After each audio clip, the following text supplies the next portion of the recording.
Salam jumpa bersama dengan saya Nugraheni Wari Utami.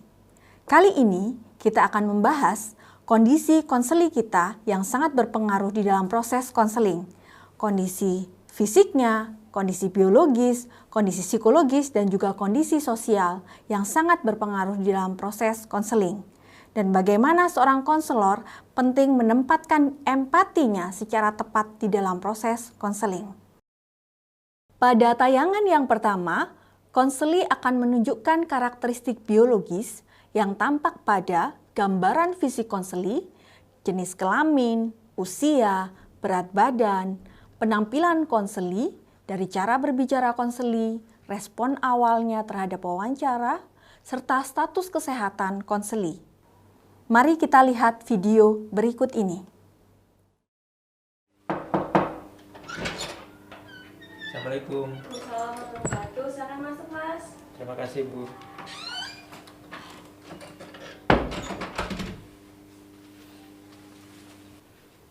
Santai saja, Mas. Silakan duduk. Baik. Gimana ya, Mas, merasa nyaman? Baik, Bu. Ya. Ibu senang sekali Torik datang ke ruangan Ibu dan menemui Ibu. Bagaimana kabar Mas Torik hari ini? Ya, alhamdulillah baik, Bu.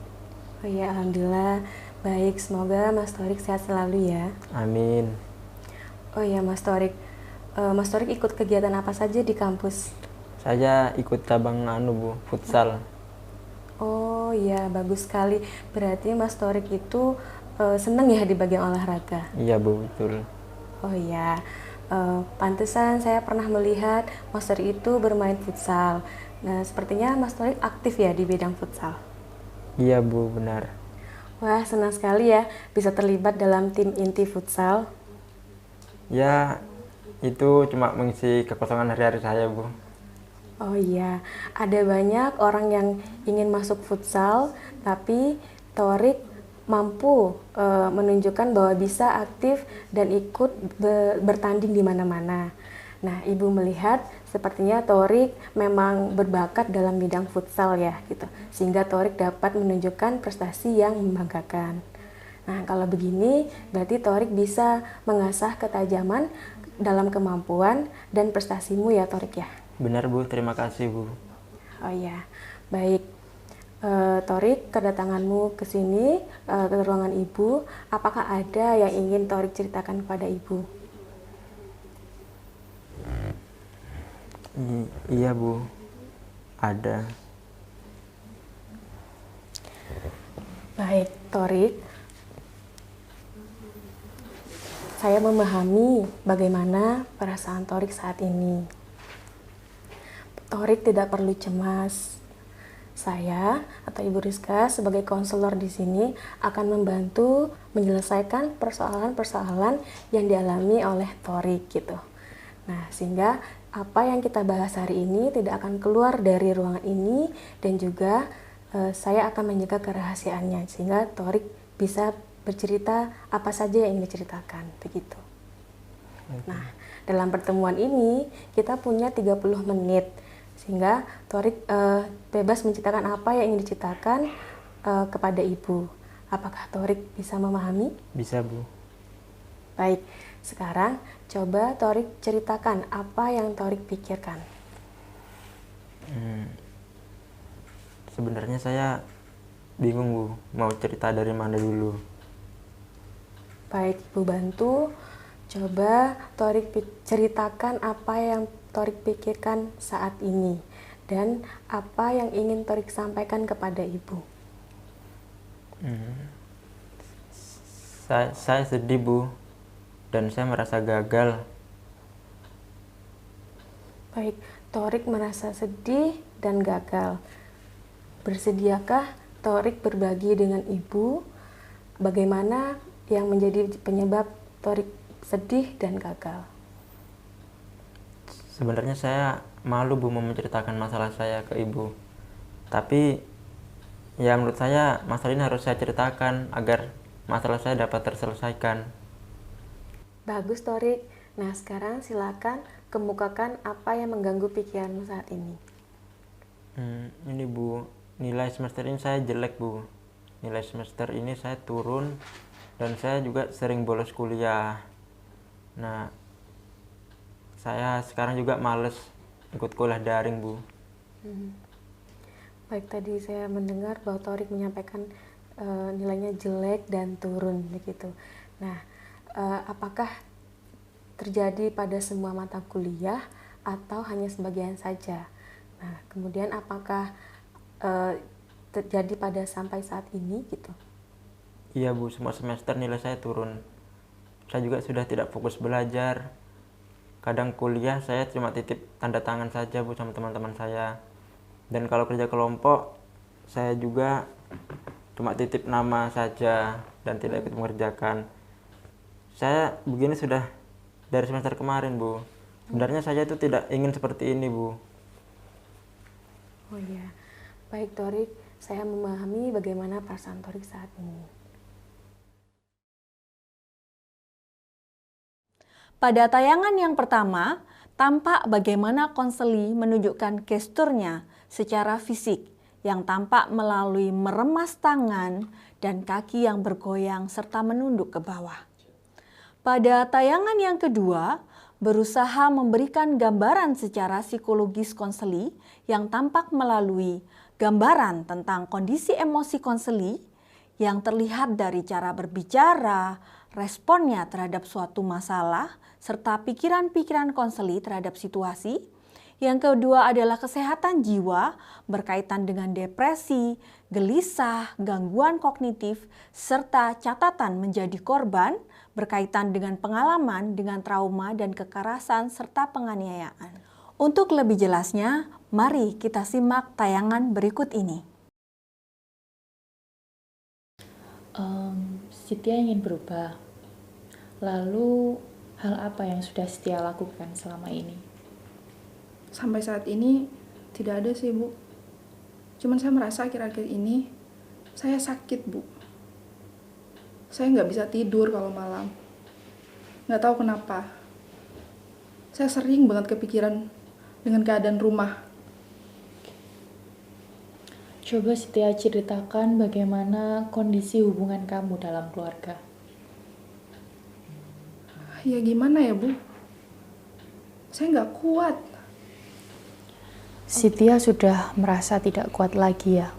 Iya, Bu, saya nggak kuat.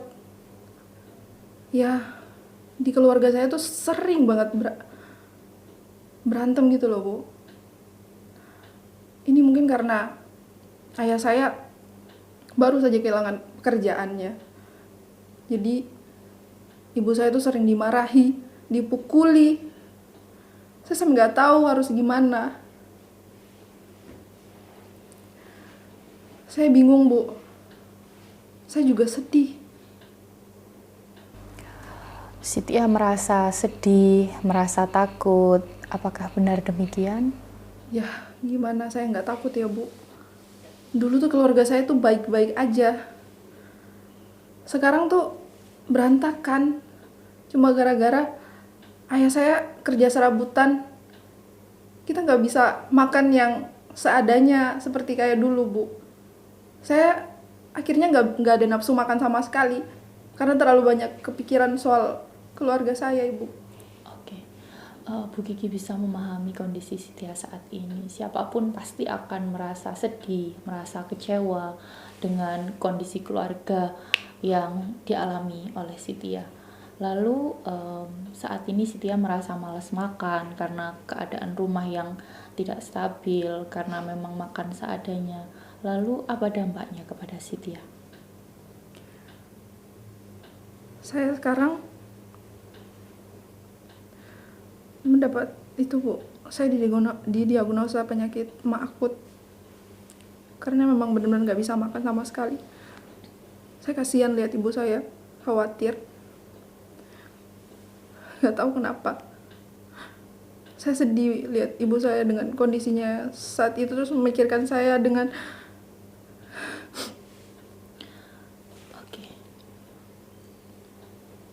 Dapat dikatakan saat ini Setia berada dalam posisi yang sedang tidak menyenangkan, atau Setia saat ini dalam kondisi konflik ya?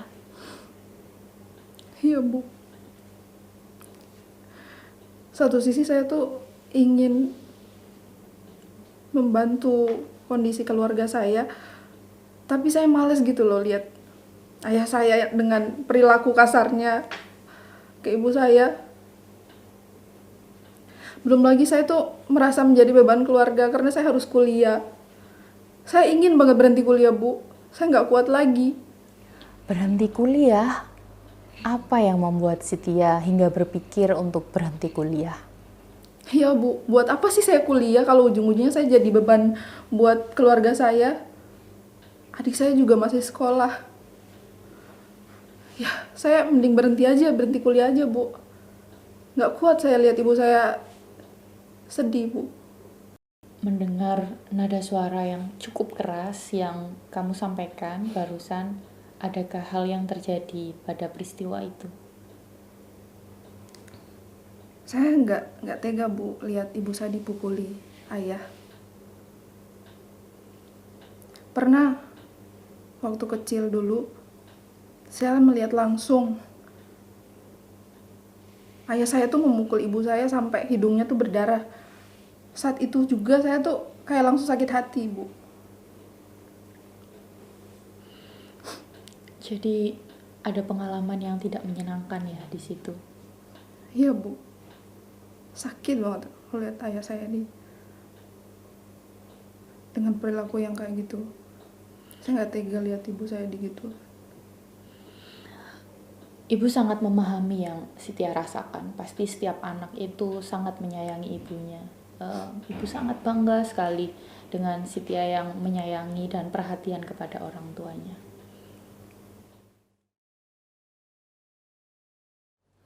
Pada tayangan tadi menunjukkan bagaimana konseli menunjukkan kata-kata dan gesturnya secara psikologis yang tampak melalui suara yang bergetar, menunduk, menangis, dan ekspresi sedih, gelisah, kekhawatiran, dan ketakutan konseli.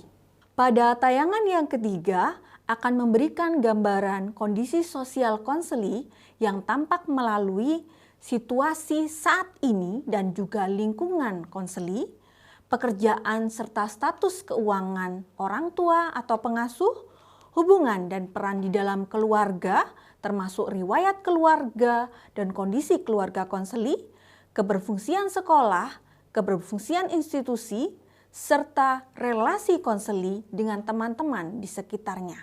Untuk lebih jelasnya, mari kita simak tayangan berikut ini. Iya, Bu, betul karena itu, Bu. Saya terus-terusan kepikiran ibu saya di rumah gitu, Bu. Pas saya tinggal kuliah, saya tuh mikirnya gimana ya kondisi ibu saya waktu di rumah gitu, Bu. Terus rasanya ya saya tuh ingin terus jaga ibu saya. Ibu memahami kesulitan Bita. Hanya kau terus-terusan kepikiran ibu, lalu bagaimana dengan kuliahmu? Kalau kuliah sih ya beberapa kali saya bolos, Bu. Soalnya ya percuma juga saya kuliah, Bu. Tapi waktu kuliah tuh pikiran saya tetap tertuju sama ibu saya di rumah. Saya kan jadi nggak fokus gitu. Jadi ya sekalian aja bolos, ngapain kuliah gitu, Bu. Baik, Bita. Apa yang terjadi kalau Bita terus-terusan membolos? Ya jelas saya ketinggalan kegiatan perkuliahan, Bu. Terus saya juga nggak ngerjakan tugas-tugas saya. Terus tugas kelompok pun saya jarang datang. Nah, maka dari itu, Bu, teman-teman tuh pada jauhin saya. Dulu saya tuh punya banyak teman, Bu. Tapi sekarang mereka tuh menjauh, Bu. Teman-teman saya tuh menjauh. Ya mungkin karena males, Bu, sama saya. Soalnya saya tugas kelompok juga nggak pernah datang. Presensi ya cuma titip nama. Ya mungkin mereka males sama saya, Bu. Udah. Apakah Bita punya teman yang lain selain di kampus? Teman yang lain nggak punya, Bu, saya. Baik, Bita. Apakah Bita punya kegiatan yang lain mungkin selain kuliah dan juga ikut kegiatan ekstra? Oh, ada, Bu. Saya tuh suka banget nonton drama Korea. Wah, drama Korea. Seberapa sering Bita suka nonton drama Korea? Wah, itu sering banget, Bu. Kalau saya suntuk, saya tuh pasti nonton drama Korea, Bu. Gitu. Baik, Bita. Dari pembicaraan kita dari awal sampai akhir ini tadi, bisa Ibu simpulkan bahwa saat ini Bita mengalami kecemasan dan kekhawatiran karena kondisi Ibu di rumah gitu ya. Karena kan ayah Bita baru kehilangan pekerjaan. Karena kondisi konflik di dalam keluarga, Bita akhirnya melampiaskannya dengan membolos, menonton drama Korea, hingga lupa waktu. Bita juga kehilangan teman-teman. Begitu ya, Bita, kondisinya? Iya Bu, betul ya. Memang seperti itu yang saya rasakan Bu. Baik Bita, seperti janji kita di kontrak awal tadi ya, bahwa pembicaraan kita hanya 30 menit. Kebetulan juga sekarang saya harus masuk kelas, jadi mungkin kita akan membuat janji lagi kapan kita akan membicarakan persoalan Bita lebih lanjut. Kalau besok, apakah Bita bisa menemui Bu Arih? Besok ya Bu ya. Kalau besok bisa Bu. Baik. Kalau begitu besok kita bertemu di jam yang sama Ya. di sini ya. Ibu menunggu Bita di sini untuk bisa hadir. Kita akan lanjutkan pembicaraan kita. Ya Bu, besok saya akan kesini lagi. Ya udah Bu, kalau begitu saya permisi dulu. Terima kasih ya Bu ya. Ya, mari. Permisi Bu, silakan masuk. Permisi Bu. Ya.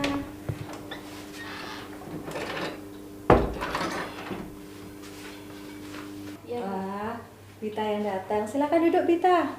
Ya. Baik Bita, bagaimana keadaanmu hari ini? Ya gitulah Bu. Masih suntuk Bu. Berat gitu rasanya. Baik, Bita, kita akan melanjutkan pembicaraan kita kemarin ya.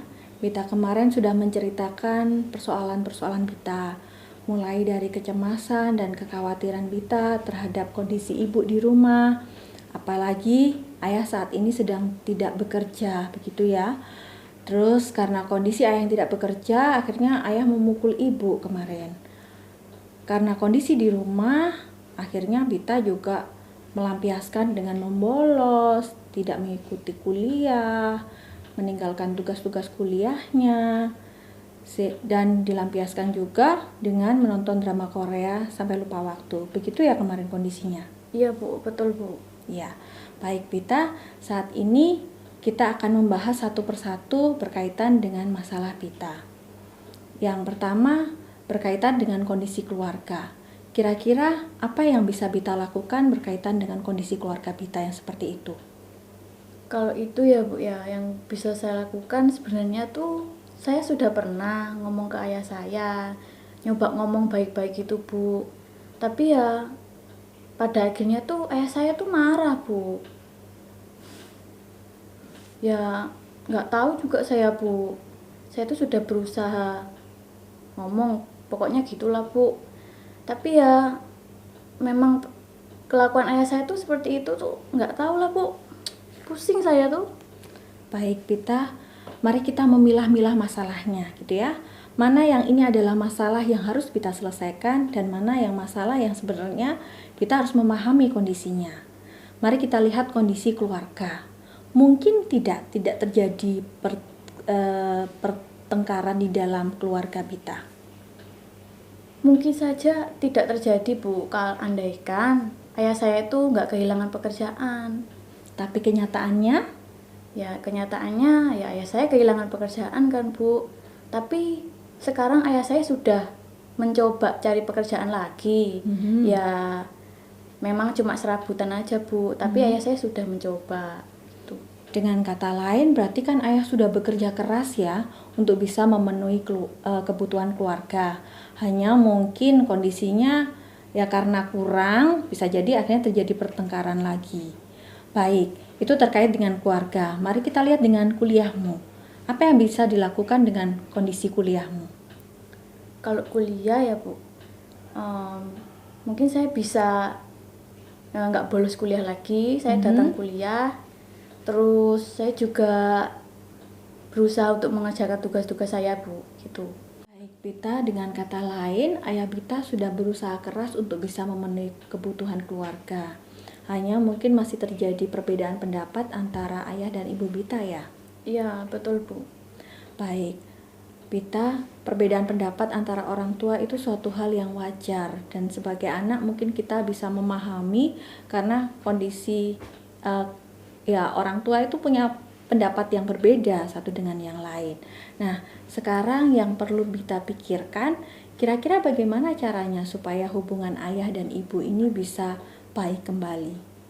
Kalau itu Bu, saya kepikiran gini Bu, jadi saya berusaha ngomong sama ayah dan ibu saya kalau ya semua masalah tuh bisa diselesaikan baik-baik gitu loh. Terus ngomong juga supaya ibu lebih sabar sama ayah juga.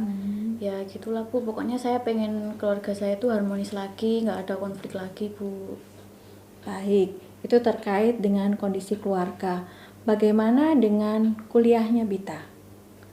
Kalau kuliah, saya ya pengennya nggak bolos lagi Bu, masuk kuliah, terus juga mulai ngerjakan tugas-tugas lagi, gitu Bu. Bagus sekali, Bita mau berusaha kembali. Bagaimana membangkitkan semangatnya Bita yang kemarin-kemarin sudah mulai kurang? Ya saya mencoba kembali semangat Bu. Ya optimis gitulah kalau saya bisa kembali memulai itu semuanya, kuliah lagi yang gimana ya Bu, yang niat lagi gitu, dan juga saya juga pengen segera lulus juga Bu. Bagus sekali. Kalau Bita segera lulus berarti kan nanti bisa membantu perekonomian keluarga juga kan? Nah, itu akan sangat membantu. Baik Bita, mari kita bicarakan berkaitan dengan kondisi fisikmu. Kemarin kan Bita bercerita akhirnya jadi sakit mah, kemudian terjadi luka lebam. Apa yang bisa dilakukan oleh Bita?